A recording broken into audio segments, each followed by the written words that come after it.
So, welcome back everybody. I hope you're fed and watered well. Our final speaker for today is from the University of Warsaw, originally. I only actually know him as Gregor, so I'm going to let him introduce himself, but please give him a warm reception.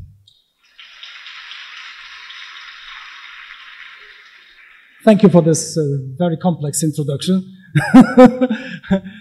Thanks for staying on. I'm really impressed and amazed that even though there was this huge lunch break, you chose to give me a part of your Saturday. I hope you won't regret it. Richard said I should introduce myself. So very briefly, all I think you need to know about me is that I work with teachers. That's what I do. I've worked with teachers for rather a long time now, in Poland as well as in the so-called Central European region, which includes a number of countries, courtesy of my home publisher Macmillan, who I would like to thank very much for making this possible. And because I work with teachers, I have one interesting way to look at what goes on in the classroom, which is that I basically go around and observe a lot. And then I'm sort of like a sponge. I collect good ideas. So what you're going to see today is basically things that I've lifted of other great teachers in various places. And I hope that you will find this of use. 95% of what I have to show you is completely practical activities. Is that okay? Okay. So there will be little next to no theory at all. We had a wonderful piece of intellectual thinking courtesy of David before lunch, so I thought this was going to be completely different. Okay, so to start off, you will have noticed this image up on the slide, together with a question mark. Okay, now I hope that I can also see that lots of you have got today's program in front of you, so you will remember the complete title of this session. But before I introduce the second part and the justification for the second part of the title, I just want to check one thing with you, which is that if your learners are like my former learners and the learners of all of those teachers whose ideas I am about to present to you, then they are probably not completely over the moon when it comes to revision. Are your learners like those as well? You tell them there's a revision class coming up. Huge enthusiasm? Not necessarily. Exactly. So, when I was putting this material together, I had those sorts of concerns in mind, because we also know as teachers that revision, recycling, consolidation is extremely useful for any learner, big or small. So, in a sense, drill we must, but when it comes to revision, repetition, recycling, thrill is not necessarily the first thing that comes to mind, okay? And that's precisely where this session comes in, okay? So I am here today to give the drilling a little bit of thrill. Now, the thrill, if you need explanation, what do I mean by thrill? Well, I want those activities to be not just useful, but also genuinely amusing, surprising, and engaging to the learner. Okay? That's my ambition. That was the parameter that I have used when selecting those activities. Would you like to see a few of those? Okay. Right. So, coming up very soon. Now, I said little next to no theory. The 2 minutes that I would like to bore you with is the following. It's also a bit of a context for what I am to say. When I was young, which was last century, and I was in the classroom as a student, then I was told that there is no royal road to learning, and if you want to succeed, you need to do these 3 things and a lot of these things. I now call them the classic 3 R's of remembering. You want to remember something, what do you need to do? I'll show you the first one. I wonder if you can recognize it. The first the first classic R of remembering was that you need to repeat. Okay? Can you guess what the second R was?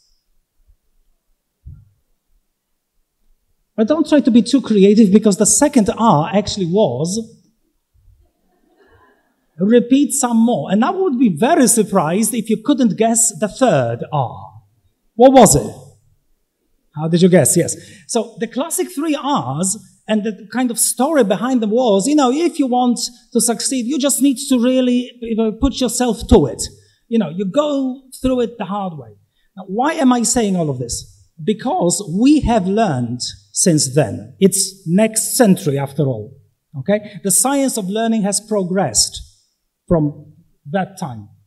And in particular, it has discovered that if you only want to work upon that principle, repeat, repeat, repeat, here is a version of it. Use a word 10 times and it shall be yours for life, says a hypothetical teacher last century, okay?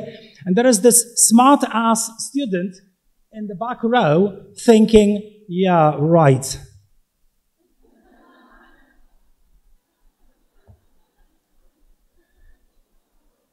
Doesn't work with relationships, doesn't work with learning. That's what we have discovered, okay? Or not we, meaning, that's people who seriously think about learning. And of course, it's not just me, suddenly, with that insight. There is very solid science that says if you want to move from the left-hand side of drilling, the gray and the horrible, okay, to the pink and glittery one, then you need to realize that apart from something which, of course, has been and always will be part of learning, which is quantity of repetition, you want to revisit something more than once, you need something else critical. And the something else critical is called quality. So it's not just a matter of throwing at the learner, 50 more of the same things, same kind of exercise, same kind of handout. You need, or we need, or the learner maybe, if you are smart about it, I'll show you how, the learner needs to do something so that the process of revisiting is a lot more enticing to the brain. Big or small, it does not matter. Okay. So that's, if you like, the big theory. And if you don't believe me, maybe you will believe some of these people. They've said you need to verify your thinking, but minimally, what was it? 3 different sources, Dave. So I'm okay, am I not? Yeah? Okay. So I'm giving you just a little snippet to sort of whet your appetites and maybe encourage you to read on a little more after this session, because it is a very exciting time to be not just a teacher, but also a learner. This book in the middle in particular, How We Learn, which I made very big for a reason. If you want to give, have you got any teenage children of your own? Anybody? Okay, well, if you do, you want to give them a great gift for Christmas, get them this book. Okay? It's an absolutely amazing story of what you need to do to study smart and not just hard. Okay? Not just English, not foreign language specifically, anything at all. Okay? But those others basically share the same intuition, which is what I already told you. Not enough to just keep throwing stuff at people. You need to be selective and smart about what you do. Okay? And one that I would like to also draw your attention to specifically, the one on the right-hand side, by Nick Bilbrough. It's a great book in the Cambridge Teacher Development Series. And the lovely thing about it is that it's specifically geared to our concerns as language teachers. The others are general learning things, but I wanted you to see that this is not something that, just appeared out of the blue. A lot of people have been thinking and writing about it for rather a long time now. And one piece of theory that I would like to present for your critical examination now, and I promise this is the last theoretical slide, is this quotation from a rather influential PhD that came out, as you can see, quite a long time ago, 2004. And in this one, there are 3 absolutely critical words. Words that I'm going to, in a sense, use for everything that we are going to look at for the rest of today. Okay? Can you spot the 3 critical words? The first critical word is this one, yeah? Recycling. But of course, if it were only recycling, I would have nothing to say at all, okay? The second critical word is what? And notice the hyphen, because it's critical, right? It's not representing, it's representing. And we'll look at the difference in a moment. And the third critical word is, and again, with a hyphen, re-noticing, okay? Those are the 3 things that I would like to really explore with you for the rest of today and show you very specific tried and tested activities that I think genuinely do what Joel Hartman wanted to achieve in that PhD. Shall we? Okay. Here's the first one. So let's recycle the smart way. Okay? What's meant by that? Here's my first activity, which I hope you're going to find at least a little enticing. The activity starts with something which I know, we've all seen it. We've been there, we've got the t-shirt. It's a wonderful, in-class quiz material, isn't it? Yeah? Wonderful stuff. You can torment your learners till cows come home, yeah? Study those and there'll be a test next week. We know that. Okay. Now, what I would like to show you is a way to use this information in a completely different way, okay? Very much in conjunction with what all of those people in the science of learning have been saying. Here is how, okay? Are you ready? Fasten your seatbelts. The story is this. Instead of telling the learner to just study these things, okay? You get your learners in pairs on a given day, and in pairs, they need to look at this list and do the following.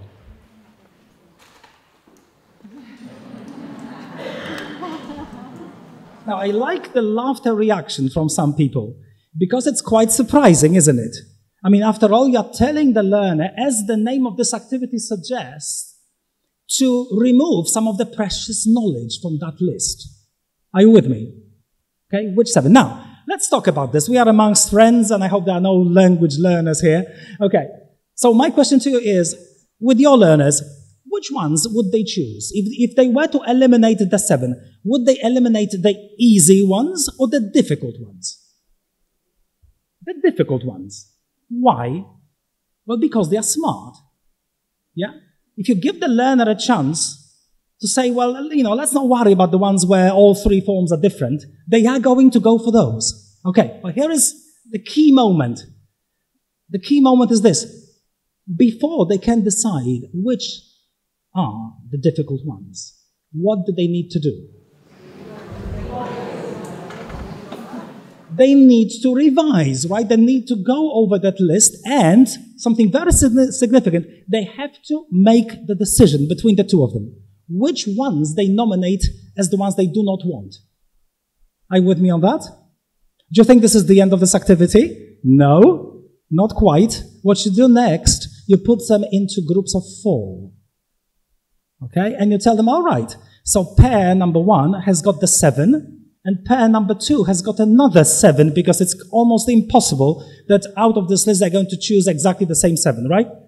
So what do you need to do next? Agree on the new 7. Which, by the way, necessitates that they go over that list yet another time, correct? So are you counting how many times have they revised this list already in the process? Are you with me on that? Okay, now if you want to continue with this, very easy. All you need to do is get the results from each group of 4, and you tell them, okay, now you need to get together with another group of 4, okay? And at this stage, you might need a speaker for the group, okay? To argue your case and decide on your final 7, which would mean revision number, are you counting? How'd you like that? Notice what I would like to sort of imprint upon you, because it's going to be a running theme throughout this session, is that while all of this is happening, how many handouts, extra handouts, have you produced for them? 0. And that's something that I want to share with you. It's one of the biggest insights that I have taken from those great teachers around Central Europe. The best ones do a lot less. Okay? Why? Because they get the learner to work for them. Am I making sense? So you're at your best when you set conditions for learning with something like this, and you encourage them to do 3, 4, maybe even 5 rounds of revision while you are standing back, sipping your non-alcoholic drink, and basically seeing learning in action, which is what it should be all along. Am I making sense? Okay. So, if you like, conclusion number 1, work less. Okay, work less, give your learners a lot more to do on their own. Okay? If you like this one, there's a lot more coming up. I'm just warming you up. Okay? Judging by some of the faces at least, perhaps you are thinking it's not completely ridiculous. Okay. You know, if you haven't yet tried anything like this, try it because it's really surprising. The learners will be surprised. That's what I told you. The thrill comes from the surprise. Okay? You want them to say, are you serious? You mean, and you mean if we decide on the 7, of course the number is completely random, right? You could say 9, you could say 15, as you please, depending on the size of the number of items you want them to revise. What matters is that you also need to do what you've told them. This is what Nina said in her session, right? You need to be honest with them. So, if you told them that, once they go through the process, the class test will be easier, of course, you need to respect that at the end, right? Otherwise, it will be a one-off, right? Next time around, they say, doesn't matter, she's going to give it on the test anyway. Am I making sense to you? So remember, we follow it through, right? And we say, if you have done the work, in a sense, I don't need to test you on the 7, because the 7, I can absolutely guarantee this to you, those 7 that they have decided are not going to be on the test, those are the ones that they are going to remember the best. And this is something else interesting about the science of learning, which tells us that actually the information which you consciously remove is the one which the brain is coding the hardest. We'll come back to this in a moment with another exercise, but remember that it's not a throwaway idea. Okay, this was just one activity. I have plenty, so let's move on to another one and talk about it again. This one. Maybe less wacky, for the ones which you may be thinking I am off my rocker, with the first activity. Okay, this one is more stable. Okay, a list of things that you will find at the end of a unit of virtually any modern course book these days, won't you? Right? In this particular case, it's furniture items. In my particular version, it's a bilingual list together with the pronunciation, but that doesn't matter. What matters is, again, the process that we engage the learner in producing here. Because notice that the question is, how many categories or subcategories can you think of with this list? I will remove the question, okay, so that you can see the whole list. All right. And even though this is the biggest classroom I've taught in years, but never mind, okay, turn to your neighbor. By the way, just, look to your left or to your right, check that they are nice. Are they okay? Yeah, they look all right. All right, so with that nice person sitting next to you, just play with this for a moment, okay? How many different categories can you think of?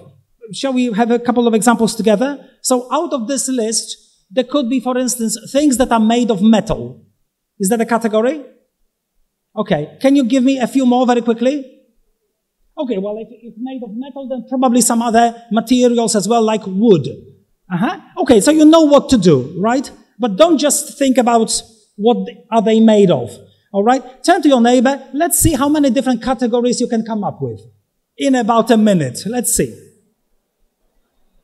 All right, wonderful. Could you please start stopping?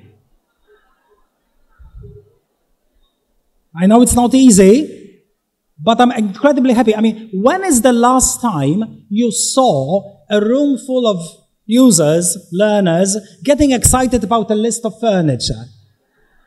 Well, that's what I mean. Because see, what you have just been doing, notice, is you've just been engaging your creative capacities, right, and saying, well, how many different ways can I reorganize this? Remember? So what have you been doing? If you say, let's just have a few examples. What did you come up with? We had metal and wood. What else? Okay. More. Go on. And notice another lovely thing. When you hear something from this side of the room, is it always that you thought of that same category? No. So again, your brain is saying, that's interesting. Let me look at this list again. How many items would work for that particular parameter, you see? So, not to mention the fact that any subcategory is also an English word, isn't it? Right? So, this whole process is a double barrel thing, right? You are recycling other sorts of vocabulary, the subcategories vocabulary, and you are looking at this list over and over and over again, which is the whole point of revision, isn't it? Remember the previous exercise?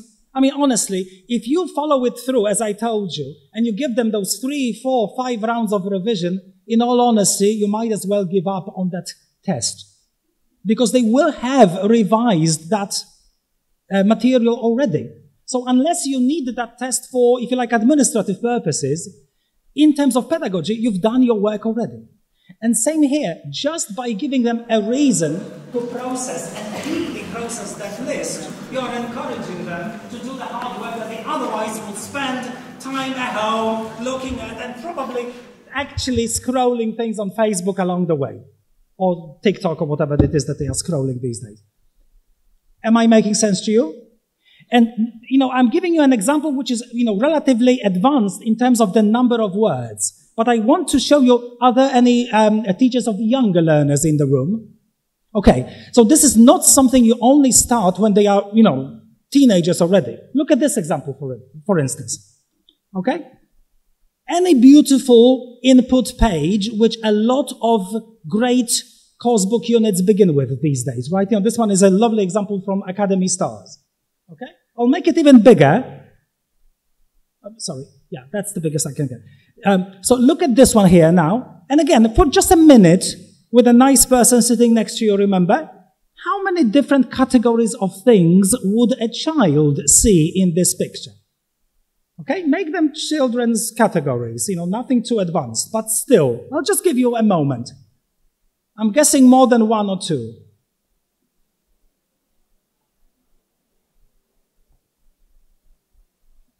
A bit less noise, admittedly, but still, are you thinking, well, there are people and there are objects? Yes? There are things that are blue. Yes? What else? Yeah? Toys, clothing. You see? All fantastic vocabulary, ready to be reactivated and recycled. And of course, with every single subcategory, you can ask them, okay, so which specific examples can you now point to and name? Isn't that a nice revision lesson?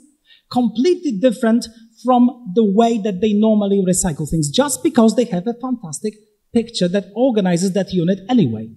Okay? And you know what? If you're thinking, well, that's just, I could do this or I could not do this, what difference does it make? Well, let me show you something else important, which is this kind of page. Now, if you look at this kind of page, also happens to be from Academy Stars, but that's not the point. The point is, look at the gaps. Now, if you think for a moment about what it is that those gaps actually represent, isn't it that they represent subcategories as well? We have names for them, don't we? Like nouns and verbs, and sometimes something even more tricky, like nouns in the plural. Yeah, it can't be a noun in a singular. What is this? This is a category. Huh? Isn't it also true, if you teach exam classes, isn't it true that one of the biggest challenges with exercises like these, later on when they start taking serious exams, is that some learners just can't get their heads around thinking in terms of what's the kind of thing that's needed in that gap? Not a specific, item, but the kind of thing that needs to go there. So what I just showed you with, something that might look like a very innocent example is brain training for categorizing more abstract things. And those are the things that they will need in those more academic exercises a bit later on. Am I making sense? Okay. Here's another one. Okay? It sort of feeds very nicely from the previous one.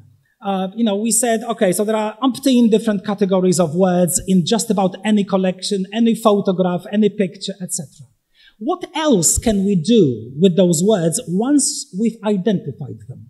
Here is one idea that I've lifted of a colleague, and she told me that she came up with the idea based on this great publication, not exactly EOT, called Wreck This Journal. Are you familiar with that one? It was quite popular a few years back, and if you think about it, then some of the activities suggested on pages of Wreck This Journal are almost ideal for our purposes, and again, the lovely thing about them is they are zero preparation on your part.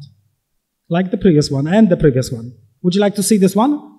So the idea that she used for this is the following. You have a collection of words, and they happen to be 5-letter words. By the way, when you did your categorization exercise with furniture, did anybody think about this parameter? How many letters the word has got? Well, nice. So here is a new one, you see? That's what I mean, surprise. Okay? So this actually is a project. The back of your notebook. Okay? What do you do with those final pages? Well, Anya, this colleague of mine, says, well, this is a fantastic area where you can have not just one, but several different ongoing revision projects. And one such project is, as you revise, maybe material from a unit or every week, you look at your own notes and you transfer all 5-letter words onto that page. And you just see this page growing. Nice? Okay, now with a nice neighbor sitting next to you, spend the next 30 seconds thinking about other possible projects for the back of the notebook. What else could that be? 5-letter, I hope it's not going to be 4-letter words, yeah? I hope you can be a bit more creative than that. Okay, so I'm showing you 5-letter words. What other things would you encourage the learner to transfer onto the back of the notebook? I'll give you a minute.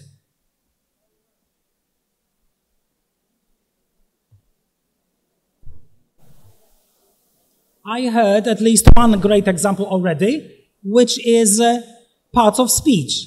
So, of course, it could be, collect all nouns and put them there. Notice it's quite a large category, however, right? If you think in terms of a semester, there will be quite a lot. So maybe you want to narrow it and divide it up.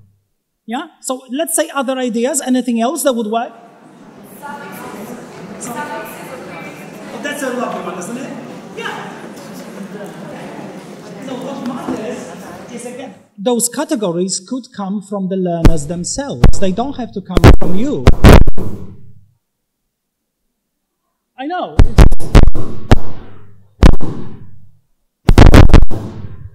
It means the conference is over. Let me try to move it. Well, you struggled with this for the whole... Yeah, okay. So what I want to check with you is, again, is this making any sense to you? Okay. Is this making your workload significantly bigger? The opposite, if anything, right? You are lumping the revision work, yet another type of revision work, onto the hands of the learner. That's precisely what it should be. While you are, again, sipping that non-alcoholic drink, remember. All right. Now, if you thought the previous one was a little wacky, how about this one? I'm changing the type of language now so that it's not just vocabulary and single items, okay? In case you're thinking all of this stuff is about single words, no. There will be other stuff as well. Okay, look at this one, for instance. Hyenas. Have you ever noticed anything suspicious? Okay, another example. Dies. Do you eat sausage? Is it making any sense yet? Another example. Might. May I go home tomorrow? Does anybody see the principle yet? It's a very simple principle. It should be. Okay, I see nodding. What is the principle? First letters, absolutely. So those words are made up of first letters of those target structures. The structures, of course, are completely random. I've just selected 3. In case you need, a proper way to lay it out, here is. Okay, so the first one is an example of a present perfect question. The second is an example of a present simple question. And the third is an example of a polite request with a modal verb. Okay? You think you got it? It's a workshop.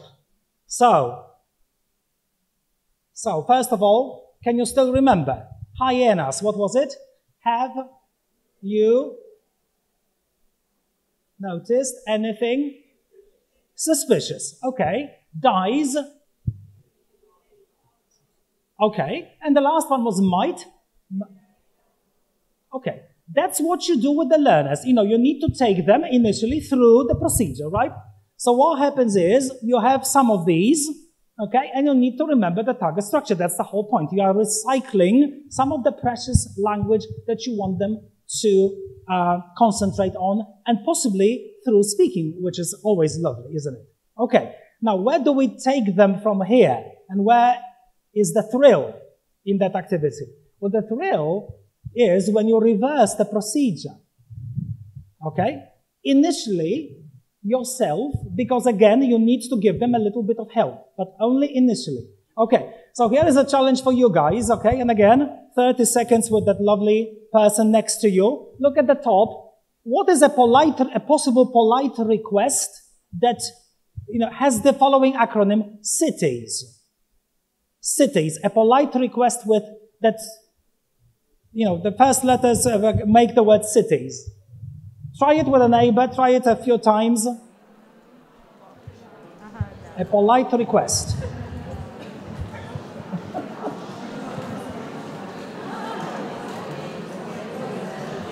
For some reason, it does not do when I'm here. It doesn't do it. Why? It's a poltergeist. We got it yet? 300 teachers working. Excellent. Cities. What's the first word? Could. The next letter, if I say it, you'll know it. So could I, yes, could I what? T, could I? We are getting there. Yeah, you'll get better, I promise. Okay. Well, could I take it easy, sir? For instance. Okay. Notice the lovely thing is that the actual sentence is completely uninteresting. Yeah? So the thrill comes from the hard work of trying to locate very everyday words into that structure. That's precisely what that is. Let's try another one. Watch. That's easy. Watch. Present continuous question. Off you go. A present continuous question that acronymizes as watch. What are they? You see, you're getting better. What are they? I mean, lots of suggestions, obviously, right? Again, notice that's another beauty of it. We are not hitting a correct answer like at the back of the book, right? We are encouraging creativity. My example is, why are they calling him? Yeah, I know. And when is the last time you looked at why are they calling him and saying, You see? So, and again, who has done the hard work? See, I keep reminding you of this because it's important. So, of course, in this case, like with a lot of others, you need to show the learner what to do. That is our hard part. Okay? But I think the balance is wonderful, isn't it? Because then, any structure potentially is up for grabs. If it does not make up a nice word, what do you need to do? Replace a particular word with another until you hit a nice acronym, right? Let's try Himalayas. Himalayas is a present continuous statement. Himalayas. And notice how you are getting a lot quicker with this immediately, right? Because the principle sinks in, right? So it's he is, most likely he is, a verb, yeah? A verb with M. And notice again how, in a sense, all we are doing is we are doing a grammatical categorization exercise, aren't we? But of course, I will never say this to the learner because I'll ruin all the fun. Yeah? But you know, right? This is serious grammatical categorization. So what's a verb in the present continuous tense that starts with M? That's what it is. Yeah? All right, so let's see. He is meeting a lecturer at your aunt's school. Himalayas. Yeah? And, you know, with this one, honestly, I envy you if you haven't yet done it with your learners because you're absolutely unprepared for the bursts of creativity that you are going to get. That's the lovely thing. While you are doing what? Can I remind you, this is not about another fancy handout. This is about setting it up and then letting it run. Okay? And you just relax and enjoy learning in action. The last one, Hodge, for used to. He used to, yeah? What? Used to clean houses. Again, notice that, you know, we don't need to expect anything spectacular here, right? In a sense, the more obvious those solutions are, the nicer. Isn't it true? Because why didn't I think of clean houses? Well, that's precisely that. In the science of learning, it even has a name, do you know? It's called retrieval. So what we have been doing is we have been getting them to retrieve a lot more intensively than they would otherwise. I know I'm going to ruin this at some point, but okay. I hope you liked it. Okay, so so far we've looked at 3 examples of recycling. Okay? Notice why have I classified them as recycling? Because essentially, I am not doing anything to the language itself. I am just encouraging ways to deal with that language. Correct? So you have a ready-made list, do something with it. Yeah? You have a list of boring grammatical sentences in your classic grammar revision exercise, and what you need to build is acronyms with those words, you see? With those sentences, but the language itself kind of stays as it was. But now I'm going to move on a step further, crank it up a notch, and we look at this representing business, because it's terribly exciting. And it keeps all the parameters, by the way. Would you like to see? Okay, here's the first one. One of my favorite, again, I borrowed this from a great teacher. It's called a collocation flower. By the way, the fact that it's a flower is just an accident. It could be any other object, as long as it has got one critical thing. Can you guess? Which is, it has to have several things of the same type and a central pivot. That's the essence of it. Example, student-made example. Let's check if you're still with me. Do, full-time, crush, evening, and then roll on. What's the word in the center of the flower? Of course, it's the word cause. Yeah? This one. King size, make, get into, flower, and time for bed. There you go. Yeah? So what it does is it recycles collocations, but it does something extra. It gets the learner to reflect upon the fact that you can represent those collocations in a way which will be a lot more memorable through its visual aspect. Am I making sense? Now, you will appreciate that this is something which, again, takes a little learner training. It's not something that you are just going to get like this if you are a typical learner. So you may want to, in a sense, start the other way around. Give them a word in the pivot and simply get them to reproduce collocations. Let's give an example. Okay, that's an example. Okay, so what could the petals now be? Okay, I'll shut up for a moment. You do it with your nice neighbor sitting next to you, right? So if sandwich is in the middle, what are possible collocations with sandwich? Now, I must say you are super polite. Because if you were like some of those learners that I saw being introduced to this, you'd be saying, teacher, but can I use verbs? Or only verbs? Or can it be an adjective? You know? This is a wonderful moment because this is where the learner will want to establish further rules. And it was very kind of deliberate and naughty by not telling you anything else. I mean, because you're so well behaved, you did the exercise anyway. But I'm telling you that a normal class will now start asking questions. And that's perfect. That's lovely. Okay? So, whether they end up with something like this, where notice, yeah? I'm guessing not exactly your flower.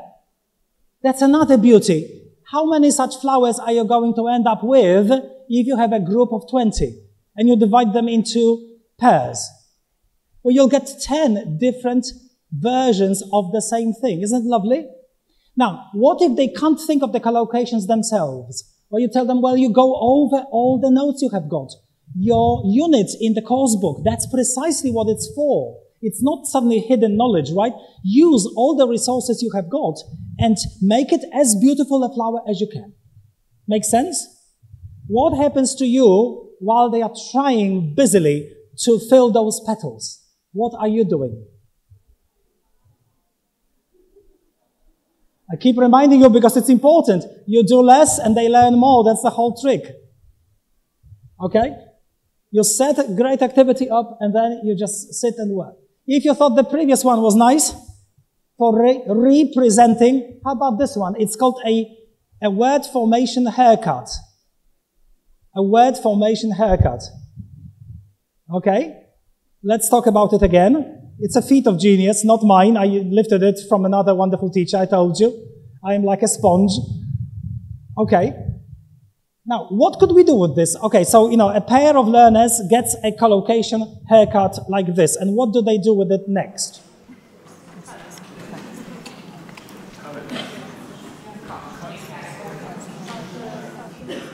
Any specific, how do I phrase this? Any specific action that they would need to perform in order to show you that they are doing what they are supposed to be doing? I think I'm hearing some suggestions. It could be, yeah. Look, this is just one way, not the only way, but look. Yeah? If they're hairs, let's fold them in the appropriate places to show, in this case, the suffixes. Nice? You could cut them off. Makes it less recyclable, but never mind. And again, I'm guessing that you would need to produce at least one yourselves in order for the learner to understand what it is that this activity is about. But critically, what happens next? Who is now set to work in order to produce further haircuts? Well, of course, the learner himself or herself, right? So you tell them, draw a face, yeah? Produce 10 slips of paper, go over the notes in your book, right? If you're doing, this is wonderful for exam preparation courses, for instance, right? You're working on, it's not just suffixes, certainly. It could be collocations again. It could be phrasal verbs. Just about any multi-word combinations, right? Notice it could be the other way around. You present it to the other learner with the hairs, inverted commas, with the hairs folded. So before you can unfold, you need to say what the other bit of the hair contains. Make sense? So again, opportunities are endless. What matters is the principle. You show them the technique, you represent, or rather you get them to represent information which has already been covered. It's revision after all. Okay? And then you critically set them to it. Like with the collocation flower, how many are you going to end up with if you run only one cycle of it with a group of 20 people and they are working in pairs? How many are you going to get? 10 different ones after just one cycle, which means that you have 10 to recycle with other pairs if you so want, correct? What happens while they are exchanging those hairs and doing all of that hard work? What happens to you specifically? Okay, you know what happens to you. That's what I mean. Representing. Again, let's move from vocabulary per se into something which is more of linguistic resource, maybe even a little bit of grammar. Okay? It's called common verb phrases re and deciphered. Common verb phrases. Just how common, I'll show you in a moment, but first, you have a little bit of a puzzle, a crypto form, coding something very exciting. Very, very exciting. Are you excited to find out? Do you have any idea what this is? HWU, GOOB, WTTB, BHT, and then HAS. Wow. Okay. Shall I show you? Again, notice a bit of learner training, as always, and then all the fun begins, right? So the learner training is this. Okay? He woke up, which is WU. Okay? He, WU, woke up, and GOOB got out of bed. Common verb phrases, I promised, right? He, can you help me now? He what? WU, he woke up. Then GOOB got out of bed. While they are doing it, they are learning the game, and of course they are already recycling the phrases. That's the point. Yeah. So he woke up, got out of bed, and WTTB went to the bathroom. Okay? It's crazy stuff. It's the simplest description on the planet of daily routines. Okay. So let's hide this one now. So what is it now? He woke up, got out of bed, went to the bathroom, and BHT, brushed his teeth. Okay? Let's hide this one. Yeah? And again, another round of recycling. I'm a boring teacher, remember? I just recycle like crazy. So what? He, WU, what is it? He woke up, got out of bed, went to the bathroom, brushed his teeth, and HAS, which is had a shower. And that's how the code is built. Possible? Doable? How about another small paragraph that you turn into a secret code and then you present to another learner to decipher? How much learning in the process? Notice that this works upon the most everyday, mundane language, which it should. I am not creating a poem here, right? I am, in a sense, getting them excited about the most everyday language, which they should be excited about because it's the most useful language too, right? Okay. If you hate this, just chuck it out of your memory. There'll be another one for you to try out anyway. Okay. Ah, yes, word art, another favorite of mine. Okay. Do you do word art yet? If you don't, again, you're in for lots of surprises. What's word art about? Well, it's about making a otherwise completely boring, mundane list suddenly take off. You know, like, for instance, body parts. How many times have we revised body parts? And there are also those activities, you know, nothing wrong with them as such, where there is a ready-made silhouette or maybe a picture of a person and, you know, things sticking out and you need to put the words in the correct places. Let's say not terribly exciting as such. We can do better than that, can't we? Okay, one example that I found in a fantastic book happens to be published by Macmillan. What a nice coincidence. Called Beyond. Look at this one. This is absolutely spectacular. When I saw that, I thought, wow. This is not a one-off. It's not a throwaway idea at all. Look at this one. Let's look at the silhouette. Okay, now you have the word leg. All right, but if you put the word leg like this, then you have no place for the word knee. Right? Because leg fills up all the space. Or at least in this image, it doesn't. Okay? In other words, notice every single representation is really representation. Okay? You have decided very actively, you, the designer in this case, you have decided very actively to represent otherwise familiar information in a new format. And foot, like this, but why should it be that it begins on the left-hand side rather than the right-hand side? It's a decision that a brain needs to take. It's absolutely phenomenal, this. Arm, starts with a smaller letter and then it grows. Somebody's decision. Brilliant. Whoever does it, they will remember this arrangement of vocabulary for a lot longer than if they only did a relatively superficial somebody else's activity. That's my point. Okay? Now, you may be saying at this point, well, it's okay, but this is a work of professional designer. Can a normal learner be expected to produce this? Well, I have seen examples, so I know it's true. I'll show you one, which I think is brilliant, and it just shows that human creativity has no limits. Look at this one. Okay? It's done in PowerPoint. Yeah? Very clumsy, and yet. Again, notice how, in this particular case, somebody took a very active decision to represent certain words twice. Did you notice? Which, by the way, means that a word like feet cannot be represented, right? Because you need foot and foot. Really clever. Nice? And now, let's just do this for at least 1 minute because I know it deserves it. Is it only about parts of the body? Creating a silhouette of a human being. Is this the end of this potential? Can we not apply it to other things? I'll give you one, which is very quick. Okay? Think of a house. Okay? Can you think of a house now? But it's a special house because everything that you need to visualize in this house is built out of words. Okay? So don't visualize a normal, innocent chimney.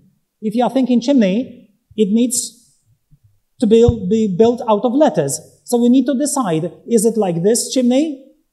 Is it like this chimney? What kind of chimney is it? Okay? Tiles, roof tiles. How are you doing this in your mind? Okay? Maybe even for a second, just so that it sinks in better. Okay? Try and, if you have a piece of paper next to you and a pen, try to start drawing that house. Maybe with a neighbor if you so want. Okay? What would a house made of words look like?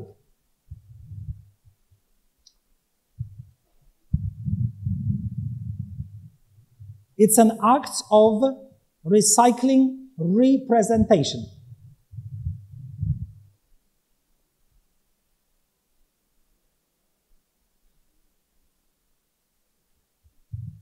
I'm giving you this phase for a reason. As I hope you've already noticed in this session, there's a reason. Because if you are thinking some of your learners might be a little resistant to that, then you need to persuade them that it's doable. So you give them a stage like this, just try drawing a house, and then let's do a little museum-like activity. Walk about the classroom and look over other learners' shoulders to see what they have already done. Are you with me? Then go back and continue. Okay, this is the part that's learner training. Get the learner to believe that it's completely doable for everybody. Okay? What you could also do is, once you get something really cool, something that you think other learners would benefit from, I'd say put it up on the classroom wall for other learners to see. Why? Because, of course, you do not want this to be a one-off.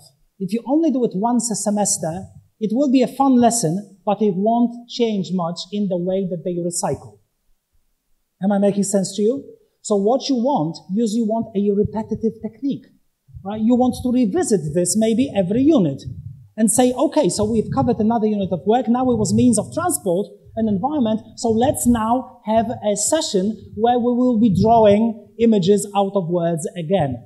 And maybe again, a good one goes up on the wall as evidence of somebody else's learning. Am I making sense? This is critical because this way you're also showing them a universal recyclable technique, not just a fun activity. Okay. All right. And in the remainder, I need to do what I promised. That is also give you some pointers into what you do to get your learner to re-notice language that they've already covered. And again, there are various super universal ways. The first one may initially not look very sexy. But I'm not flustered because, again, I've tried this and I know that it does wonders. What is this? This is a very mundane-looking so-called substitution table. What's a substitution table? Well, as the name suggests, it's, a feature of a lot of course books where you have got several columns filled with words, and the task typically is get a word from each of the columns and build a phrase or a sentence. I'm sure you've done those activities before. Okay? Now, this, as you can see, is self-made substitution tables. Why? Because as the name suggests, I remove most of the information and I get the learner to work very hard instead. Okay? So, for instance, you have something like a verb plus adjective plus the word dress. All right, so what adjectives could come in front of the word dress? Shall we do it together quickly? Dress, not very difficult. What kind of dress? Short. And of course, there will be some, clever learners who will want to show off and give you more fancy words. Very good, because of course, the moment you hear a word which you did not think of, you will say, interesting, I also know it. That's called retrieval, by the way. Yeah? But who's doing the hard work? And once they have got a list of adjectives, what will you do next? Well, okay, so now let's on verbs. Yeah? So what sort of thing can you do with a dress? Well, you can wear it. You can... Yes. Look at this, yeah? And no, the lovely thing here is it will happen in any group. Those little bits will come from various places in the classroom. While this is happening, what are you doing?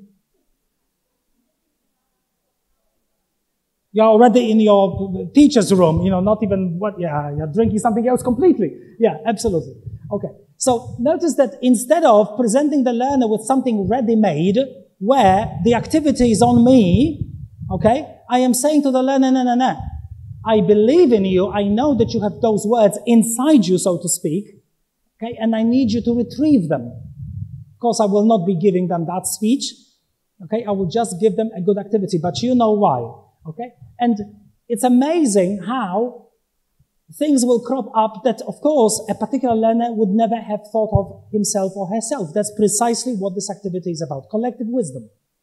Okay? And once they are ready with this, there is no reason why they could not go another step and say, and now build as many, sensible sentences as you can from this, maybe describing you, maybe describing a colleague, however you choose. It's the principle that matters. Re-noticing, yeah? Of course you have got this vocabulary already. I want you to re-notice it in a new frame. That's what this activity is about. If you think it's a one-off, no, it isn't. In fact, the moment you persuade yourselves that this is something useful, opportunities crop up absolutely everywhere. You could do it every other lesson if you wanted to. Look at this one. A pair of trousers to wear on or to. Yeah? A simple noun phrase.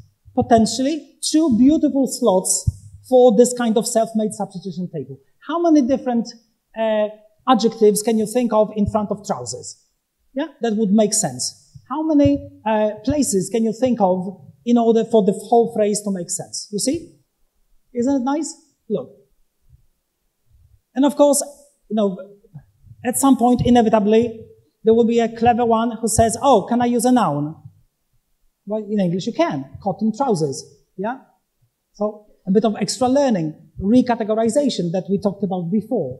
It all becomes part of the same game. To wear where? To a party, to school, to the gym, to summer day, a cold day, etc., etc. And again, I'm guessing that some of these things, even though we are all professional teachers here, some of these things you did not immediately think of. That's the power of those activities.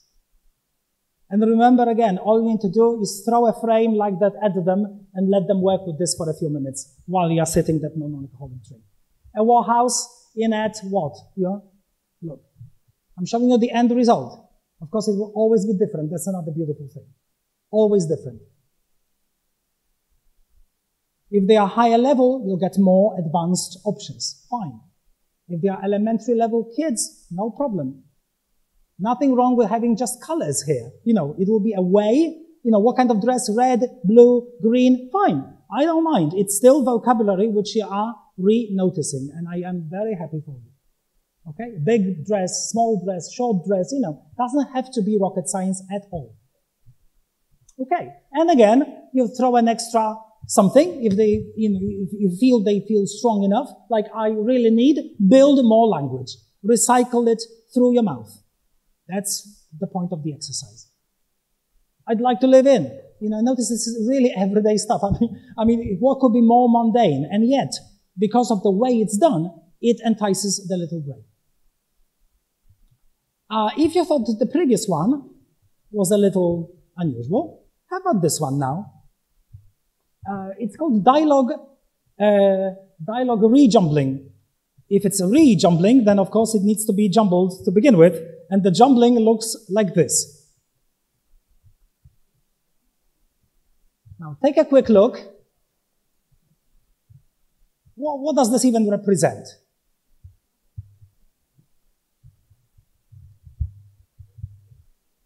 That somebody noticed very quickly.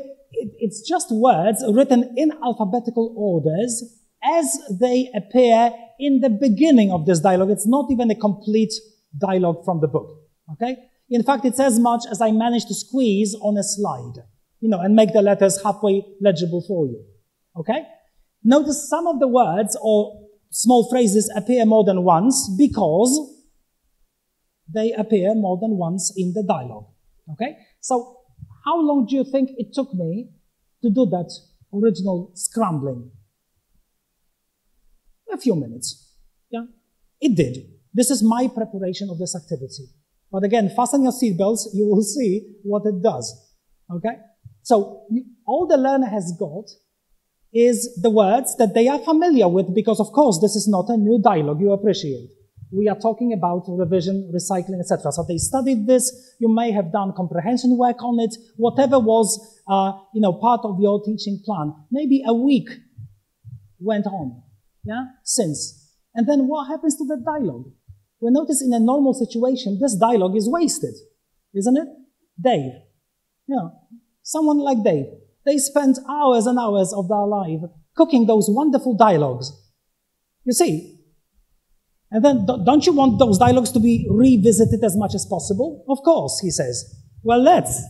How do we do this? Well, you simply tell the learner, look, in this case, it is between this woman and someone else who she is ringing. By the way, you remember this. You did that dialogue last week with me, didn't you? Okay? So, in fact, it's Nick's mum and Ricky.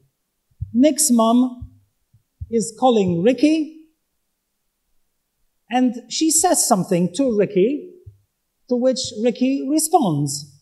Yes? Remember, we did this last week.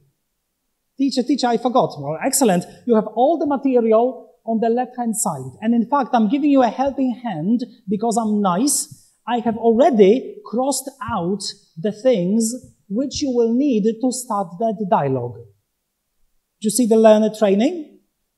Okay, so what do you think the beginning could be? Well, kind of limited options, yes, thank goodness. So it starts with, hello, Ricky, it's Nick's mum here. And I'm guessing that even in this professional room, not 100% of the ones who even tried this got that very word order. Are you with me? And again, the lovely thing is that the dialogue itself is completely mundane, everyday functional language. That's what I need them to recycle. Okay? This is not about creating fantastic poetry. It's a different session. Okay? So, what does Ricky say in response? Ricky? Well, Ricky really has not much creativity at his disposal, particularly that he only has got one line. Yes? Okay. So he says, hi, Miss Mortimer. Okay. So we are thinking, but notice now the magic starts. Because now Nick's mom has got at least, 3 lines of text. Okay, you have everything in front of you and you studied it last week. So what did she say?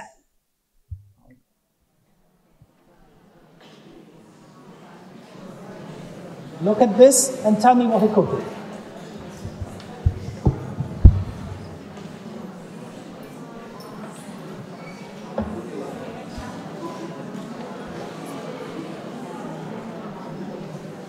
And notice again what I want to register, because it's important to me as an educator. I want to register the amount of activity going on, even though you can hear this problem as well. And yet, the brain almost cannot help it, yeah, because you are presented with a genuine puzzle. Am I with you? That's the magic of good education. And notice you have everything on your plate. So why should it be so difficult? Well, because it is. And there are so many different ways to solve that puzzle. Now, another interesting moment. Would you like to see what she actually said? And notice how many heads actually nodded immediately. I mean, this is not a very interesting dialogue even, is it? I mean, it's just a very basic elementary level dialogue. And yet, once you've tried the hard work, it's this cliffhanging effects. Yeah? You know, and the more you make them wait, the more they want to see the correct answer. And of course, this is the book's closed moment, isn't it? That's where you can't until I tell you, you see? How exciting is this? Okay? For any regular learner, you know, not a particular high flyer. She actually says, it's Nick's birthday on Saturday. Can you come to the cinema? It's a surprise. Okay? And notice we haven't even covered all of it yet. And very soon I will run out of slide because there are so many interesting words. What happens next, critically? Remember, I keep saying, and I must, you know, drive this to the very end, right? Will I continue spending my private time unjumbling those dialogues for the learners? Absolutely not. Yeah? 2 or 3 weeks later, if you want to revisit this activity, what you will do is you will nominate some learners to do that work in preparation for the class. So you want them to come with a handout, if you like, that will contain all the words from a dialogue arranged in alphabetical order. That's not too difficult. Am I making sense to you? And then everybody else sits and starts rejumbling it together while you are in the teacher's room, as Nina said, doing you know what. Okay, and I'm looking at the watch, and I think what we can do is just one more activity, which is rather convenient because this is the last activity I have got. And this one is called odd one, odd two, odd three out. You are familiar with odd one outs, don't you? Yeah, I mean, odd one outs have been, yeah. I'll show you one example, a classic example from Beyond. It's a wonderful activity as such, but we also should register it's also a test in essence, isn't it? Because, I mean, mineral water, fish, juice, and coffee. Which one is the odd one out? Well, if you know that it's fish, then you say fish, and that's the end of this activity. Right? I mean, what else is there to say? Fish because it's not liquid. End of story. Okay? So why am I so excited? Because with the help of a great teacher, in this case, it's Lindsay Clantfield, whose idea I think it originally was, you represent, remember, represent that activity to the learner so that they can re-notice the remaining words or phrases. How do you do it? Look. Okay, so you said fish was the odd one out. Lovely. Now you are left with mineral water, juice, and coffee. Can you decide which one is the odd one out now? And tell me why.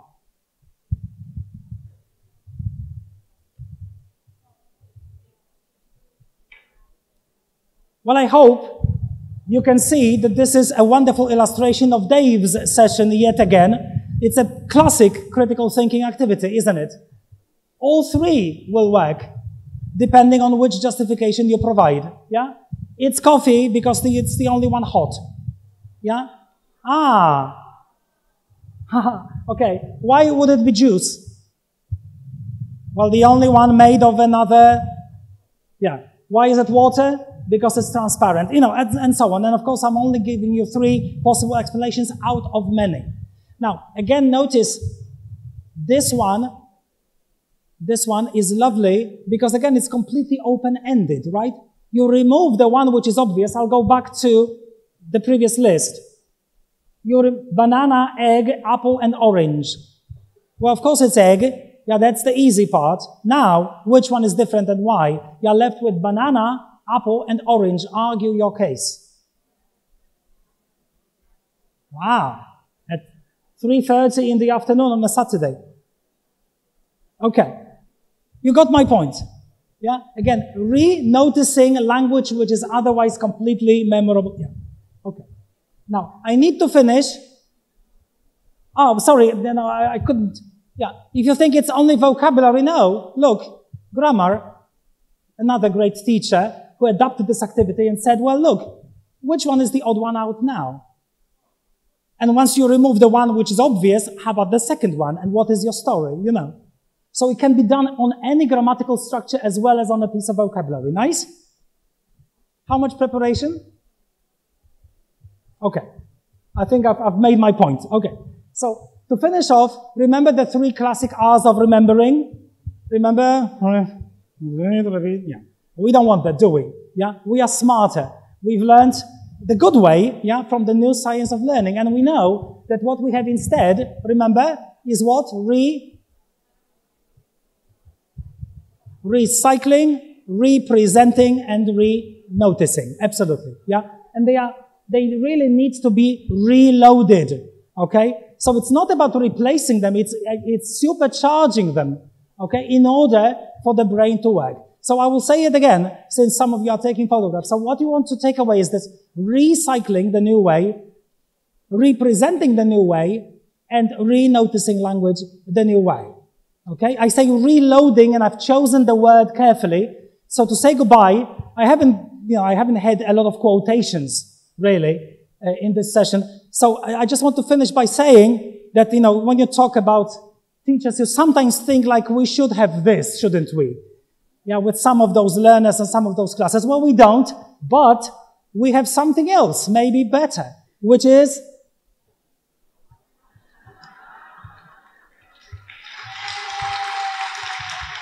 thanks a lot.